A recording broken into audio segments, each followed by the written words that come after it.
একটু বাড়াবো না। আমাদের আরেকটা সংগঠন যেটা আমি যেটা আগেও বলছিলাম যে আমাদের এত নিরুৎসাহিত হওয়ার, আমাদের এত হওয়ার কারণটা কি?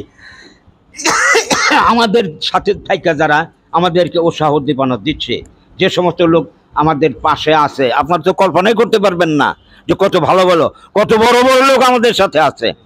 আমাদের দেশে আরেকটা সংগঠন আছে, সেটা হলো association for anti money laundering compliance officers of bankers in Bangladesh নামে একটা সংগঠন।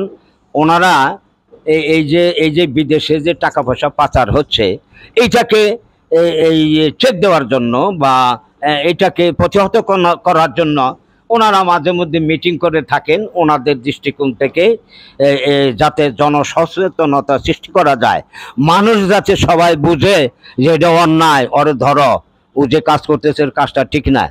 তা আমরা আর একটু হতাশ এই কারণেই যে আমরা যারা আছি মনে কিছু নেন না, আমরা সত্য কথাটা বলতে এখন ভয় পাই। দেখাশোনা জিনিস বলবো এরকম লোক নাই সমাজে। সুতরাং আমরা ইনস্ট্যান্স হিসাবে থাকতে চাই যে অন্যরা বলুক না বলুক, অন্তত আমরা প্রতিবাদ করে যাব। যেটা সত্য, যেটা ন্যায়ত আমরা সেটা বলবো, এবং যেটা অন্যায় সেটাকে আমরা প্রতিরোধ বা প্রতিহত করব। তাহলে দেখবেন যে সমাজের সবাই আপনাকে সালাম দেবে। আমরা মানুষ হিসাবে, একজন আদর্শ ব্যক্তি হিসাবে আমরা যেন সমাজে প্রতিষ্ঠিত হতে পারি। জ্ঞানীরা বলছে যে আমাদের অভাব হোক অল্প, কিন্তু আমাদের উদ্দেশ্য হোক উচ্চেত। এই একটা লাইন যদি আমরা ধরে রাখতে পারি, তাহলে আমরা অবশ্যই অন্যের থেকে একটু পৃথক বা আলাদাভাবে জীবনযাপন বা আমরা চলাফেরা করতে পারবো। তো যাই হোক, অনেক কথাই বললাম, আমার কথায় হয়তো ভুল ত্রুটি থাকতে পারে, আপনারা ক্ষমা করবেন। কিন্তু সর্বশেষ কথা একটাই, নিরুৎসাহিত হওয়ার কোনো কারণ নেই। আমাদের পিছনে বহু ফোর্স, বহু শক্তি আছে। আর আমি যেহেতু সৎ, সুতরাং আমার শক্তি অন্যরকম। একজন সৎ লোকের কাছে হাজারো লোক পরাভূত। আপনি দেখবেন সমাজে দেখবেন একজন সৎ লোকের কাছে হাজার লোক পরাভূত। আমি ছোট্ট একটা উদাহরণ টেনে আমি আমার বক্তব্য শেষ করব। বর্তমান কাল, দিনকাল যেটা পড়ছে, আমরা সত্য মিথ্যা ভালো মন্দ বুঝতে অক্ষম। সুতরাং ব্রেন শার্প রাখবেন। তো আমি ছোট্ট একটা গল্প রেখে আমি আমার কথা সমাপ্তি করব। সেটা হলো যে সত্য এবং মিথ্যা দুই ভাই, ওরা করছে কি, ওই চলো আমরা এক জায়গায় বেড়াইতে যাই, খুব মনোযোগ সহকারে শুনবেন। তো ওরা যাইতে যাইতে যাইতে যাইতে রাস্তার পাড়ে দেখে যে একটা ইন্দারা বা কূপ, আমরা অনেক সময় বলি পাটকূপ, কূপ।